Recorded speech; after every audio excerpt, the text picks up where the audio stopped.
lagi dengan Assalamualaikum sahabat sehat dimanapun Anda berada. Jumpa lagi dengan Dokter Gigiku, channel informasi seputar kesehatan gigi dan mulut Anda. Bagi sahabat sehat yang baru saja menemukan channel ini, semoga video-video dalam channel ini bisa memberikan informasi kepada Anda seputar kesehatan gigi dan mulut yang sahabat sehat butuhkan. Baik sahabat, pada kesempatan ini saya ingin membagikan sebuah informasi terkait perawatan apa saja yang di-cover oleh BPJS. Perawatan gigi apa saja yang di-cover oleh BPJS. Sempat ada seorang penanya yang udah cukup lama sih ya. Saya lupa, tapi saya udah berjanji waktu itu, insya Allah saya akan buatkan. Ini semoga bisa membayar hutang saya. Berdasarkan peraturan yang terbaru yaitu Permenkes nomor 3 tahun 2003 terkait pelayanan BPJS ya, maka ini bisa menjadikan dasar kita, dan ini insya Allah sama seluruh Indonesia, tentang terkait perawatan apa saja yang memang bisa di-cover oleh BPJS, perawatan gigi. Nah, pada dasarnya perawatan gigi itu hampir semua kasus di-cover oleh BPJS. Baik tambal cabut, baik tambal biasa, maupun tambal harus perawatan saluran akar, cabut biasa, cabut operasi, itu semuanya di-cover. Kista, tumor, itu semua di-cover. Hanya saja memang nanti ada pembagiannya didasarkan pada kompetensinya. Jadi ada yang perawatan non spesialistik itu dilakukan di FKTP, fasilitas kesehatan tingkat pertama, ya bisa dokter gigi umum atau dokter gigi praktek umum, praktek mandiri, terus kemudian dokter gigi keluarga ya maksudnya ya, terus klinik atau puskesmas. Dan yang kedua perawatan spesialistik. Perawatan spesialistik itu perawatan rujukan di rumah sakit tipe C, B, A. Nah itu sistem rujukannya. Nah yang kita bahas saat ini, dan juga nanti mungkin akan sedikit kita membahas tentang perawatan di rumah sakit. Ini saya akan membacakan jenis perawatan yang di-cover oleh BPJS berdasar Permenkes nomor 3 tahun 2023. Yang pertama ada pemeriksaan, pengobatan, dan konsultasi medis. Jadi di sini check up, konsultasi, kondisi kesehatan giginya itu semuanya di-cover. Jadi jangan sampai ada lagi yang terlambat datang ke dokter gigi. Jadi harusnya dengan adanya seperti ini tidak perlu lagi takut ke dokter gigi, biaya atau apa, karena memang semuanya kan sudah di-cover ya. Jadi cek ke dokter giginya kondisi gigi seperti apa, karena kita tidak pernah tahu bahwa kondisi gigi kita itu baik atau tidak. Ada di dalam kan, perlu dilakukan pengecekan. Kadang-kadang ada lubang tersembunyi, dan itu misalkan belum sakit belum tentu tidak ada lubang. Bisa jadi lubangnya baru mengenai emalnya saja, atau memang lubang-lubang dalam yang sifatnya asimptomatik. Asimptomatik itu suatu penyakit yang tidak bergejala. Jadi tiba-tiba habis aja giginya, kan eman. Kalau gitu sudah terlambat ya. Jadi sebenarnya perawatan gigi itu tidak mahal. Mahalnya apabila diabaikan. Gigi diabaikan, kasusnya udah parah, pengen diperbaiki, nah menjadi mahal. Yang kedua ada premedikasi. Premedikasi itu adalah pengobatan. Misalkan lagi sakit, bengkak seperti itu, adanya infeksi, lubang yang sudah cukup dalam, dibiarkan akhirnya pipi, gusi, atau rahang dagu di sini bengkak. Nah itu diobatin dulu, itu juga di-cover oleh BPJS.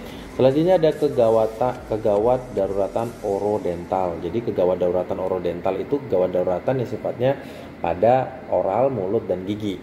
Misalkan trauma, patah, jatuh gitu ya, atau pulpitis irreversible atau sakit cenut-cenut yang sangat, itu bisa di FKTP. Biasanya dilakukan pemberian obat, kalau tidak ya dilakukan perawatan penanganan pertama. Kalau pulpitis misalkan yang irreversible dikasih obat gitu ya, obatin. Atau kadang-kadang dia pulpanya terbuka jadi nyeri, makanya terus diberikan obat untuk mematikan saraf giginya, ditutup lagi sementara, silakan habis itu dilakukan rujukan untuk perawatan saluran akar di rumah sakit. Atau jika mau dilakukan pencabutan bisa bisa di FKTP atau bisa di klinik atau di klinik.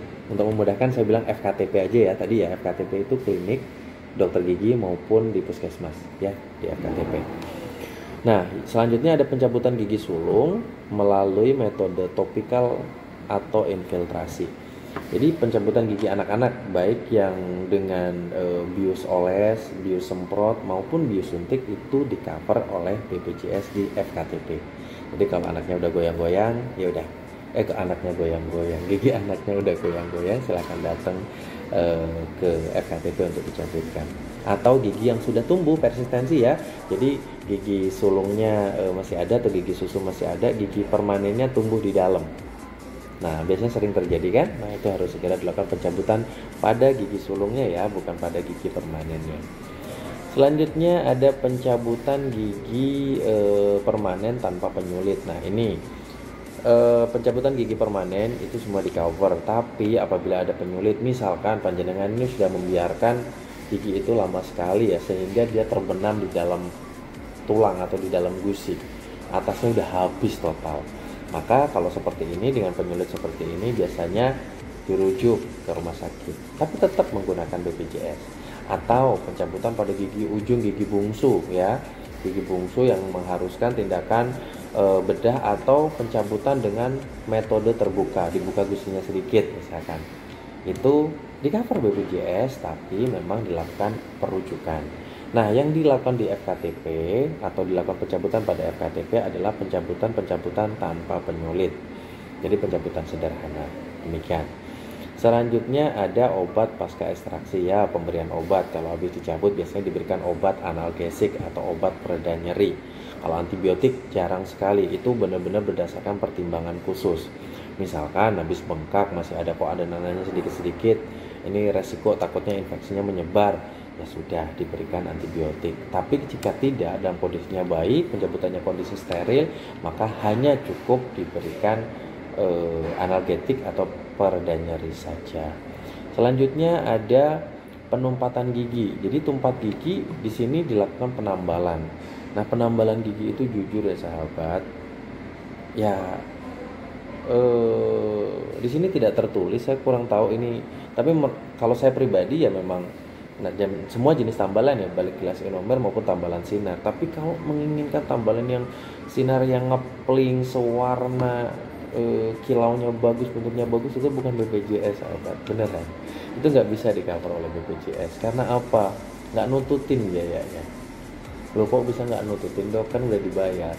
Mungkin sedikit sekali saya sampaikan bahwa di peraturan yang terbaru ini dokter gigi itu mendapatkan 3.500 per pasien per bulan di peraturan baru ini. Tapi memang kenyataannya ketika kita bekerja sama dengan misalkan perawatannya di klinik gitu ya, dokter gigi itu hanya mendapatkan 20% dari pendapatan klinik. Jadi per pasien kurang lebih sekitar 2.400 atau 2.500 per pasien per bulan. Alhamdulillah. Sebelumnya untuk di Semarang itu hanya 1.500 per pasien per bulan yang diterima dokter gigi. Udah bawa alat, udah menyiapkan peralatan segitu banyak. Jadi bisa dibayangkan ya, perawatan apa yang Anda harapkan dengan biaya sekian. Jadi kalau jumlah pesertanya banyak masih nututin, tapi kalau masih sedikit aduh sulit sekali. Nah, di situ jadi perawatannya ya perawatan dasar. Yang penting udah ditambal, tidak sakit lagi. Tidak bisa mau, dok kalau behel gimana ya? Jangan ngerebehel. Atau sambung giginya udah patah tinggal akar gitu ya. Pengen bisa ini dipertahankan, bisa nggak dok? Ya itu bisa dipertahankan, disambung lagi dengan perawatan saluran akar, pasak, terus kemudian di mahkota crown. Itu bisa. Tapi jangan berharap BPJS. Kalau itu untuk BPJS tuh dicabut, kasih gigi palsu, lepas pasang gitu ya. Jadi kalau untuk perawatan yang advance gitu, crown dok, crown bisa di cover nggak bisa. Crown itu 3-4 juta. Dari mana, nggak mungkin bisa ya. Terus kemudian ada nomor H-nya terakhir, tapi masih ada satu tambahan, nanti saya tambahkan, yaitu scaling gigi. Scaling gigi itu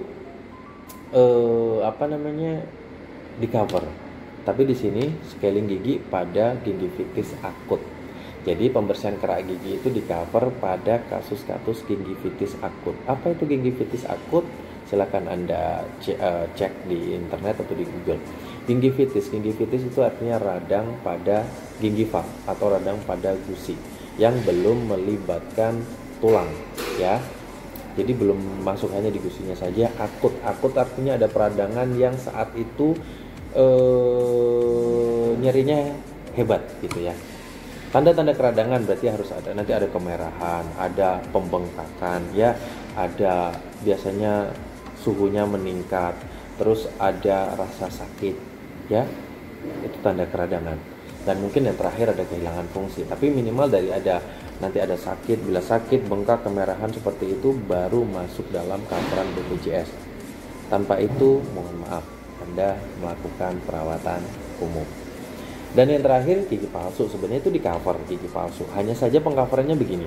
Di peraturan yang terbaru ini, gigi palsu itu di cover per rahang 500.000. BPJS membantu pembiayaan sebesar 500.000. Sisanya berapa itu diiur bayar oleh pasien. Jadi misalkan pembuatan gigi palsu rahang bawah misalkan habisnya 2 juta.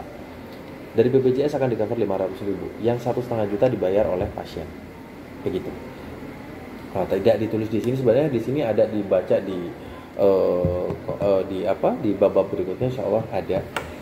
Nah, kalau misalkan Anda ingin membuat gigi palsu atas bawah berarti 500, berarti di cover 1 juta. Nah, biayanya bagaimana dok? Biayanya mengikuti tarif dokter gigi.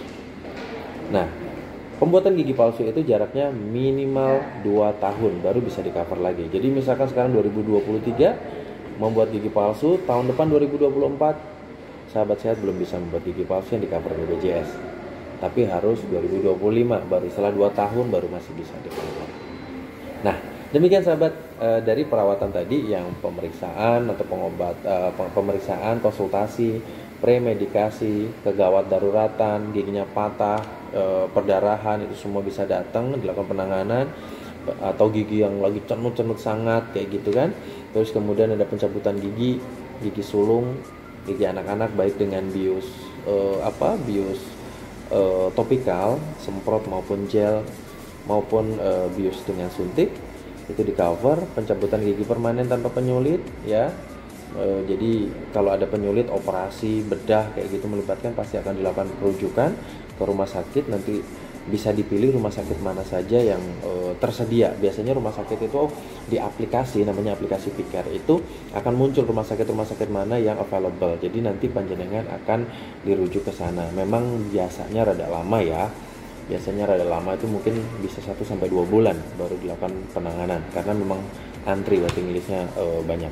Yang kedua, obat-obatan pasca yang berikutnya nomor 6 adalah obat-obatan pasca ekstraksi. Terus ada tumpatan gigi atau tambal gigi. Tambal gigi di sini tambalan gigi yang belum mengenai saraf giginya ya. Kalau tambalan gigi yang sudah mengenai saraf giginya itu karena harus dilakukan perawatan saluran akar. Perawatan saluran akar harus dirujuk, tidak bisa di di FKTP. Kalau di FKTP nanti masuknya umum. Tapi kalau panjenengan sahabat sehat misalkan nggak ada masalah, ya silakan melalui nanti kesepakatan bahwa Anda akan membayar secara umum untuk perawatan saluran akarnya. Terus kemudian tadi tumpatan ya. Yang terakhir adalah scaling gigi. Scaling gigi pada kondisi akut. Pada kondisi akut itu pada kondisi yang memang gusinya bengkak, meradang dan sakit pada saat itu, nah dilakukan scaling.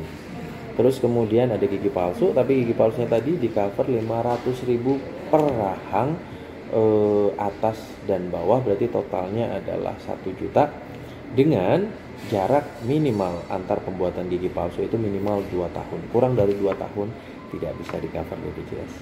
Demikian sahabat yang bisa saya sampaikan. Semoga informasi ini bermanfaat. Jaga gigi Anda dengan ada fasilitas yang seperti ini. Jangan ada lagi nanti bilang perawatan gigi itu mahal, karena gara-gara Anda yang abai tidak merawat gigi sehingga datang ke dokter gigi dalam kondisi gigi yang sudah rusak.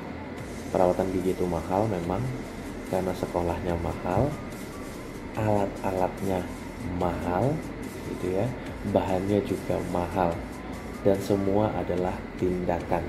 Kami itu nggak cukup menangani gigi Anda dengan stetoskop saja, digini-ginikan, diperiksa, nggak selesai. Gigi itu adalah jaringan keras yang dia butuh penanganan secara langsung. Gigi itu butuh skill, butuh keterampilan tangan. Gigi itu butuh pengalaman panjang. Jadi untuk memperbaiki satu gigi itu belajar tentang material, belajar tentang jaringan hidup, belajar tentang prinsip penambalan, belajar terkait bagaimana estetiknya itu, belajar terkait warnanya supaya dia bentuknya oke, menyerupai bentuk aslinya, terus kemudian warnanya supaya mirip gitu, terus kemudian bagaimana menghaluskannya, alatnya setiap pasien ganti satu, alatnya banyak sekali, makanya memang mahal. Jadi mohon maaf sekali apabila Anda begitu merasa ketakutan ketika ke dokter gigi. Tapi sebenarnya kalau kita bandingkan bahwa perawatan gigi yang bagus bisa bertahan 5-7 tahun atau lebih dari 10 tahun, dengan seperti itu harusnya kalau kita bagi manfaat dengan biayanya itu sangat-sangat murah. Dan sekali lagi, gigi adalah tentang karya. Setiap dokter gigi pasti akan menghasilkan karya yang berbeda terkait dengan keterampilannya, terkait dengan pengalamannya, terkait dengan fasilitasnya, jadi tidak bisa disamakan. Demikian, sampai bertemu pada video berikutnya. Assalamualaikum warahmatullahi wabarakatuh.